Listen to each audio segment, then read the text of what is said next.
menjelaskan kemarin pada waktu pertemuan sebelumnya, bahwa banjir itu tidak satu faktor penyebab maupun faktor pemicunya. Faktor pemicu memang curah hujan. Memang beberapa daerah curah hujannya melebihi daripada kapasitas daya tampung daripada daerah tangkapan banjir.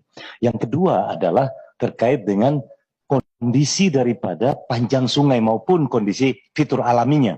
Ada dekat, ada yang jauh. Seperti kalau yang kejadian Kalimantan Barat, lebih kurang sungainya itu hampir 1000 kilometer jaraknya.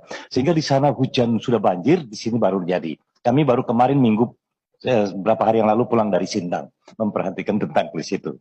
Kemudian yang ketiga, adalah pengaruh daripada pemanfaatan atau pengelolaan daripada lahan itu sendiri. Jadi pengelolaan lahan itu salah satu penyebab daripada kegiatan banjir. Yang terjadi beberapa tempat seperti demikian, kira-kira gitu Pak. Bahwa ada curah hujan yang melebihi kapasitas drainase, sehingga terjadi limpasan, seperti kalau yang di Kalimantan Barat, lebih kurang 3.000-an meter kubik per detik air itu melebihi daripada daya tampung. Pak, argumentasi Bapak itu argumentasi akademis. Tapi publik tuh udah tahu loh Pak, bahwa panjang sungai dari dulu sampai sekarang nggak berubah. Nah, yang berubah itu lebar sungai, kemudian kedalaman sungai akibat sedimentasi. Sedimentasi dari mana sih? Kan akibat penebangan hutan. Nah, kemudian menurut saya KLHK tuh coba kalau nggak jujur terus dalam memberikan jawaban, sampai kapanpun ini nggak akan selesai masalah. Kan kita ini penyakit nih, kalau penyakit ya akui saja, kalau liver ya liver, kalau kanker ya kanker, kalau diabetes ya diabetes gitu loh. Jangan dibikin argumentasi yang lain. Kita ngerti loh Pak, kita ngerti. Bapak, saya gini aja, harusnya Bapak jelasin, Bapak jujur deh, kawasan ini dulu hutan lebatnya sekian, sekarang mengalami perubahan, jadi perkebunan sekian, jadi penambangan sekian, jadi gundul sekian. Curah hujan ini nggak bisa ditampung nih di sini karena hutannya nggak ada. Airnya cepat ngalir ke sungai, membawa tanahnya kemudian menjadi sedimentasi, jadi naik ke permukaan. Ditambah lagi jumlah pemukiman yang semakin banyak. Pemukimannya dekat sungai, pemukimannya di daerah rawa akibat kesalahan tata ruang.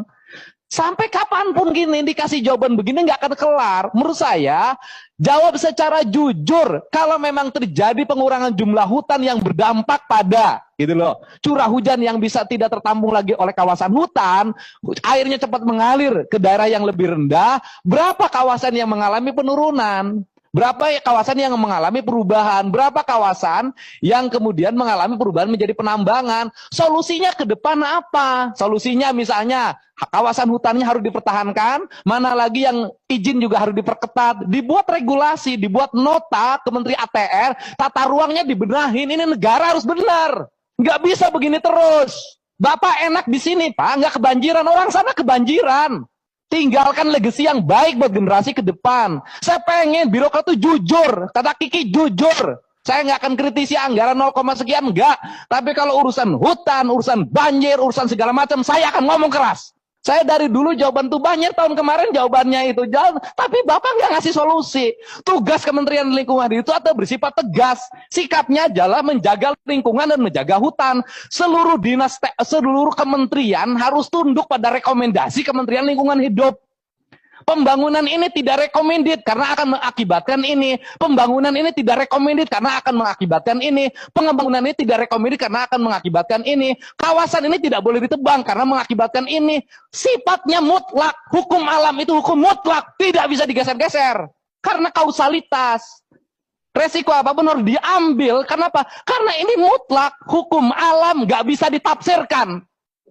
Dan nggak bisa ada rekayasa alam. Untuk itu, fungsinya adalah menerangkan, memberikan sesuatu gambaran nih Pak, negatifnya ini, positifnya ini, jelasin. Tidak bisa Kementerian Lingkungan Hidup mengikuti keinginan kementerian lain. Kan seluruh kebijakan harus ada rekomendasi analisis dampak lingkungan. Karena ini kuncinya. Ini akibatnya segala sesuatu tidak berpegang teguh pada prinsip ikuti gaya menteri lama. Kan ada menteri yang tidak digeser-geser. Siapa Pak Prakosa? Ikuti dia, punya prinsip. Karena apa? Karena ini legacy. Kalau digeser Ini Pak, oh iya Pak, kalau bangun ini, oh boleh Pak. Oh boleh Pak, ini datang lagi ini boleh Pak, boleh Pak. Lah ya nggak usah sekolah di eksak Pak, sekolahnya di sosial aja. Nggak usah sekolah fisika, nggak usah belajar kimia, nggak usah belajar matematika. Karena lingkungan hidup itu fisika, kimia, matematika, dan biologi inti ilmunya. Sudah aja belajar ilmu sosial dan ilmu politik.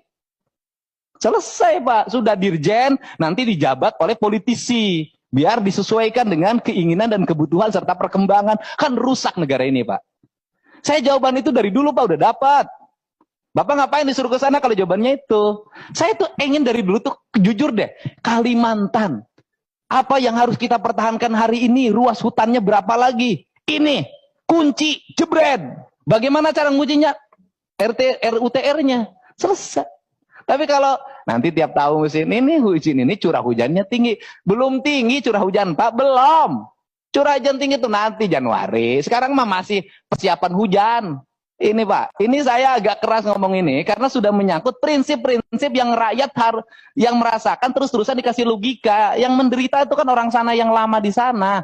Sudah nggak kebagian penghidupan, sudah habis kawasannya, sudah kebagian banjir. Tapi kan yang kaya-kaya bisa tinggal di Jakarta, bisa tinggal di Singapura. Orang sana Pak. Ini loh Pak, ini yang saya ingin para dirjen ini berkembalilah pada nilai akademik keilmuan yang independen. Dari independensi itu tetap harus disajikan. Persoalan nanti mau dipakai enggak, Bapak enggak berdosa Pak. Gitu loh. Fisika enggak boleh mengikuti keinginan sosial. Enggak boleh. Enggak boleh. Makanya harus netral fisika itu. Bayangin kalau matematika 4 tambah 4 berapa? Ya nanti kita pikirkan Kak, gimana caranya jadi 9. Kan susah, rusak. Terima kasih Pak.